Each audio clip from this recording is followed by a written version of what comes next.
Ny toy androany maraina niezika filanjana sorobaventy nataon'ireo vahoaka manodidina Andranotapahana ho fanoherina ny jadona sy ny amboletra miatra amin'izy ireo, indrindra ireto antsaha izay manana tany sy tanimbary voatolotra amin'ny tetikasa fanamboaran-dalana miainga avy eo amin'ny ara malagasy sampanana amboditra manjaka mihazo any aeroport Ivato.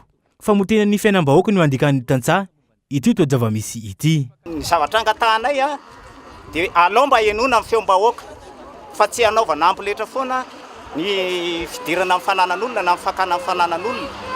Izany zavatra zany mahatonga an'ilay vahoaka rehetra malahelo maneho ny alahelony eo anatrehan'ny zava-misy satria raha mangataka trondro fe izy dia omenao vato sanatria na omenao bibilava. Efa miteny sahady zay ho an'izay olona hitondra satria vao avy nandalo fifidianantsika teo. Anatra lehibe ho an'ny mpitondra manao be marenina renina azo an'ireny 5% ny vato. Ia mafatrany ny ezika raha tsy misy ny fandraisana andraikitra avy amin'ny mpitondra manoloana izao olana iainan'ny vahoaka amin'ny taniny sy ny fananany izao.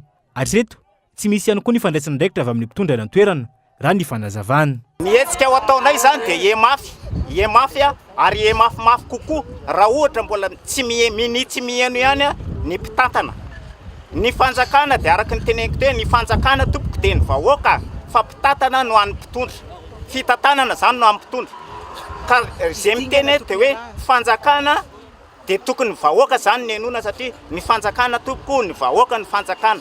Na mampalahelo mihitsy ny manapahefana ity fotony zany ohatran'ny hoe ny ben'ny tanàna.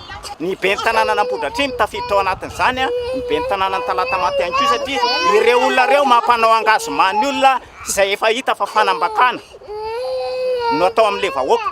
Ka izahay dia tsy manaiky an'izay zavatra zay fa ireny no tokony hikaroka amin'ny vahaolana, ireny no tokony hiaro ny vahoaka zany na dia ny farany madinika indrindra ary. Efa nisy ny tolo-kevitra nomen'ireo vahoaka amin'izy tokony hamotehana ny trano fonenany indrindra fa ny fambolena izay fotom-piveloman'ny mponina 5 nodina tsy heno nefa izany hoy izy ireo. Miantso hatrany ny fandraisana andraikitra avy amin'ny mpitondra mahefa araka izany ireo vahoaka na toerana mba hamahana ny olana.